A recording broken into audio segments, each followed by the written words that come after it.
श्री स्वामी समर्थ। जय जय स्वामी समर्थ। स्वामींचं नाव घेऊन मी ह्या व्हिडिओला सुरुवात करते। पौषपुत्रदा एकादशी 21 जानेवारी 2024 रोजी आहे। आपत्य नसलेल्या जोडप्यांना किंवा स्त्रियांना गर्भधारणेमध्ये अडचणी येत असतील त्यांनी ह्या व्रताला आवर्जून करावे। त्याचबरोबर विधिविधानपूर्वक श्री हरी विष्णू आणि माता लक्ष्मीची पूजा करावी। पुत्रदा एकादशीचे व्रत आपत्य प्राप्तीसाठी अत्यंत लाभदायक आहे। पौषपुत्रदा एकादशीचे व्रत करणाऱ्यांनी या दिवशी कथेचं पठण किंवा श्रवण नक्की करावं। त्यानंतरच हे जे व्रत आहे ते पूर्ण मानलं जातं। उद्या आहे पुत्रदा एकादशी आणि उद्याच्या दिवशी जे आहे आपल्याला काही विशेष उपाय सुद्धा करायचे ज्यामुळे आपल्या जीवनामध्ये त्याचबरोबर आपल्या मुलांच्या आयुष्यामध्ये असणाऱ्या सर्व समस्या सुद्धा नष्ट होतात। कारण पुत्रदा एकादशीच्या दिवशी आपल्या मुलांकरता जेवढी जास्त आपण उपाय करतील तेवढा त्यांच्या उज्ज्वल भविष्याकरता त्यांना फायदा हा मिळणार आहे। म्हणूनच जे आहे उद्याच्या दिवशी आपल्याला फक्त एक सुपारी इथे अर्पण करायची ज्यामुळे आपल्या 7 पिढ्यांचं दारिद्र्य तर नष्ट होणारच आहे पण त्याचबरोबर धन येण्याचे अनेक मार्ग सुद्धा मोकळे होणार आहेत। त्याबद्दल सविस्तर माहिती मी तुम्हाला या व्हिडिओमध्ये देणार आहे। ते व्हिडिओ पूर्ण पहा आणि जर तुम्ही माझ्या चॅनलवर नवीन असतील तर चॅनलला सबस्क्राइब करा आणि शेजारी बेल आयकॉन सुद्धा प्रेस करा जेणेकरून तुम्हाला माझ्या नवनवीन व्हिडिओचं नोटिफिकेशन हे मिळत राहील। हिंदू पंचांगानुसार महिन्याच्या दोन्ही पक्षात कृष्ण पक्ष आणि शुक्ल पक्षातील 11व्या दिवशी एकादशी म्हणून साजरी केली जाते। पुत्रदा एकादशी वर्षातून 2 वेळा येते। त्यातील पहिली पौष महिन्यात आणि दुसरी श्रावण महिन्यात येते। पौष महिन्यातील शुक्ल पक्षात येणारी एकादशी पौषपुत्रदा एकादशी म्हणून साजरी केली जाते। पौषपुत्रदा एकादशी 20 जानेवारी 2024 शनिवारी रात्री 7:26 सुरू होईल आणि एकादशी समाप्ती 21 जानेवारी 2024 रोजी रविवारी म्हणजे रात्री 7:26 समाप्त होणार आहे। उदय तिथीनुसार 21 तारखेला पुत्रदा एकादशीचे व्रत केले जाईल। पुत्रदा एकादशीच्या दिवशी सकाळी सूर्योदयापूर्वी उठून स्नान करून स्वच्छ वस्त्र परिधान करावे। या दिवशी गंगा स्नान करण्याचे नियम आहे।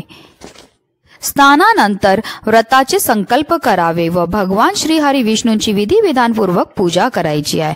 पंचोपचार विधींनी भगवान श्री हरी विष्णूंची पूजा करून त्यांना धूप, दीप, फुले, अक्षता, कुंकू फुलांच्या माळा आणि नैवेद्य अर्पण करावा। आणि पूजेनंतर पुत्रदा एकादशीची व्रताची कथा पठण किंवा श्रवण करायचे। ही तर तुम्हाला मी माहिती दिली की आपल्याला कशा रीतीने पूजा करायची आहे पण अशा विशेष तिथीला आपल्याला काही विशेष उपाय सुद्धा करायचे आहेत। कारण पुत्रदा एकादशीच्या दिवशी जेवढे जास्त आपल्या मुलांकरता आपण उपाय करू शकतो तेवढे आपल्या मुलांच्या जीवनामध्ये असणारे दुःख, दारिद्र्य, संकटे ही नष्ट होण्यामध्ये मदत ही होत असते। अगदी तुमच्यापासून माझ्यापर्यंत प्रत्येक जण खूप मेहनत करतो, खूप कष्ट करतो जेणेकरून आपल्या जीवनामध्ये सुख समृद्धी येईल। पण बऱ्याचदा काय होतं आपल्या घरामध्ये काही दोष असतात किंवा आपल्यामध्ये काही दोष असतात त्यामुळे सुद्धा जे आहे आपल्या जीवनामध्ये प्रगतीही होतच नसते। म्हणजे आपण खूप मेहनत तर करतोय, कष्ट करतो पण आपल्या कष्टाला आपल्या नशिबाची साथ मिळत नाही। घरामध्ये पैसा तर येतोय पण आलेला पैसा स्थिर राहत नाही। तर जी ही अप्राप्त लक्ष्मी ती प्राप्त होण्याकरता, पैसा हा स्थिर होण्याकरता आणि त्याचबरोबर जे आहे आपल्या घराची, आपल्या मुलांची प्रगती होण्याकरता तुम्हाला हा प्रभावी उपाय जो आहे तो उद्याच्या दिवशी आवर्जून करायचा आहे। तर चला जाणून घेऊया तो उपाय आपल्याला कसा करायचा आहे। तर उद्या सकाळी म्हणजे एकादशीच्या दिवशी तुम्ही हा उपाय सकाळपासून संध्याकाळपर्यंत जेव्हा तुम्हाला वेळ मिळेल तेव्हा तुम्ही करू शकता। त्याच्याकरता काय करायचं सगळ्यात पहिला आपल्या देवघरामध्ये आपल्याला दिवा हा प्रज्वलित करून घ्यायचा आणि त्याचबरोबर अगरबत्ती देखील आपल्याला लावून घ्यायची आणि आपल्याला एक सुपारी लागणार आहे। फक्त सुपारी व्यवस्थित पाहून घ्यायची आहे, ती छान असली पाहिजे, कुठेही तुटलेली किंवा किडलेली नसावी अशी अखंड छान एक सुपारी आपल्याला घ्यायची आहे। सगळ्यात पहिला आपल्याला एक तामण घ्यायचं, तामणावरती ही सुपारी आपल्याला ठेवून द्यायची आहे आणि ह्या सुपारीला आपल्याला पाण्याने म्हणजे 11 पळी पाण्याने आपल्याला अभिषेक घालायचा आणि अभिषेक घालताना जे आपल्याला प्रत्येक पळीच्या वेळेस ओम नमो भगवते वासुदेवाय नमः या मंत्राचा जप करत करत आपल्याला 11 पळी पाणी हे ह्या सुपारीवर अर्पण करायचं आहे। अभिषेक घालून झाल्यानंतर जे आपल्याला काय करायचं, एक प्लेट घ्यायची आहे आणि त्या प्लेटवर जे आहे आपल्याला एक विड्याचं पान ठेवायचं आहे, कारण विड्याचं पानाला खूपच महत्त्व असतं. आणि म्हणूनच आपल्याला जे आहे म्हणजे जो पण उपाय आपण धन प्राप्ती करतो त्याच्यामध्ये जर आपण विड्याचं पान घेतलं तर त्याच्यामुळे जो उपाय आपण करतो त्याचा प्रभाव खूप पटीने जास्त हा वाढत असतो. आणि म्हणूनच जे आपल्याला विड्याचं एक पान घ्यायचं आहे, जर असेल तर घ्या, नसेल तर नाही घेतलं तरीही चालणार आहे. तर आपल्याला काय करायचं, एक प्लेट घ्यायची आहे, प्लेटवर विड्याचं पान ठेवायचं आहे, त्याच्यावर आपल्याला थोड्याशा तांदूळ हे ठेवून घ्यायचे. त्या तांदळावर जे आपल्याला हळद कुंकू अक्षदा अर्पण करायचे आहेत आणि त्याच्यावरती आपल्याला 1 रुपयाचं, तुमच्याकडे 1 रुपयाचं नाणं असेल तर 1 रुपयाचं घ्या, 2 रुपयाचं नाणं असेल तर 2 रुपयाचं नाणं घ्या. कारण हा उपाय आपण धन प्राप्ती करतो आणि धन प्राप्ती करणाऱ्या उपायामध्ये जर आपण धनाचा वापर केला तर असं म्हणतात पैसा पैशाला खेचतो आणि म्हणूनच आपल्याला हा पैशाचा उपाय करायचा आहे. तर 1 रुपयाचं नाणं आपल्याला ठेवायचं आणि त्याच्यावरती जे ही आपल्याला सुपारी ठेवायची आहे. ह्या सुपारीला आपल्याला हळद कुंकू अक्षदा अर्पण करायची आहेत आणि संपूर्ण दिवसभर आपल्याला संपूर्ण रात्रभर ही सुपारी जी आपल्या देवघरामध्ये ठेवायची आहे. ती प्लेटच उचलून आपल्याला आपल्या देवघरासमोर ठेवून द्यायची आहे.